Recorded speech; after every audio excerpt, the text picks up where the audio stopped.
கர்த்தருடைய பரிசுநாமத்திற்கு மகிமை உண்டாவதாக. இன்று கிதியோனை பற்றி நாம் தியானிக்கலாம். நியாயாதிபதிகள் புத்தகத்தில் 5வது நியாயாதிபதியாக கிதியோன் இருந்தார். வாசிக்க தெரிந்து கொள்ளப்பட்ட வேத பகுதி நியாயாதிபதிகள் 6ஆம் அதிகாரம், 7ஆம் அதிகாரம், 8ஆம் அதிகாரம். இந்த 3 அதிகாரங்களும் கிதியோனை பற்றி நாம் பார்க்கலாம். கிதியோன் என்றால் வெட்டுபவர் அல்லது தாக்குபவர் என்று அர்த்தம். இவர் ஓப்ராவை சேர்ந்தவர். இவர் தந்தையின் பெயர் யோவாஸ்.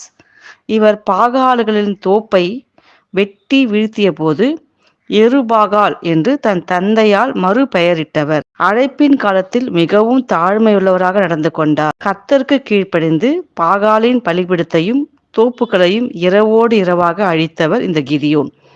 கர்த்தரிடம் அடையாளம் கேட்டு இஸ்ரவேலை தன் கையினால் ரட்சிக்க தன்னை அர்ப்பணித்து கொண்டவர்தான் நியாயாதிபதியாக கிதியோன். இவர்கிட்ட இந்த நல்ல பண்புகள். பிரச்சனையை உருவாக்கிய எப்பிராயிமரை கனிவான மொழியால் சமாளித்தார். எள்ளி நகையாடிய அந்நியருக்கு முள்ளுகளால் பாடம் கற்பித்தார். வெற்றியடைந்தாலும் அரசனாக பதவியேற்க மறுத்தார்.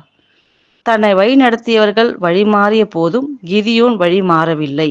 இவரது படையெடுப்பும் வெற்றியும் கிதியோனும் அவனுடன் 100 பேரும் பாளையத்தின் முன்னணியில் வந்து எக்காலங்களை ஊதி தங்கள் கைகளில் இந்த பானைகளை என்ன பண்றாங்க, கீழே போட்டு உடைத்தார்கள். அதே போல மற்றவர்களும் எக்காலங்களை ஊதி பானைகளை போட்டுடைத்தார்கள்.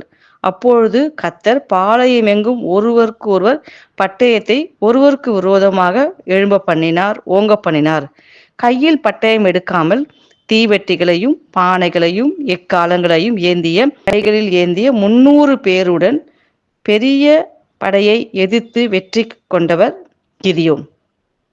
பயந்த சுபாவத்தால் கோழையாக இருந்த கிதியோன் கர்த்தர் பேசிய போது அவர் வார்த்தைக்கு கீழ்ப்படிந்து 1,35,000 பேரை வெல்ல தேவன் அவரை பலப்படுத்தினார். இவரது பலவீனங்களும் தோல்விகளும். தேவனுடைய ஆலோசனையை அன்றி செயல்பட்டு கொள்ளையிட்ட பொருட்களை ஏபோத்தாக மாற்றினார். பொன்னினால் செய்த ஏபோத்தை இஸ்ரவேலர்கள் வணங்கி சோரம் போகும்படி வழி உண்டாக்கினார். இந்த காரியம் கிதியோனுக்கும் அவன் வீட்டாருக்கும் கண்ணியாயிருந்தது. அல்லேலூயா, ஆமேன்.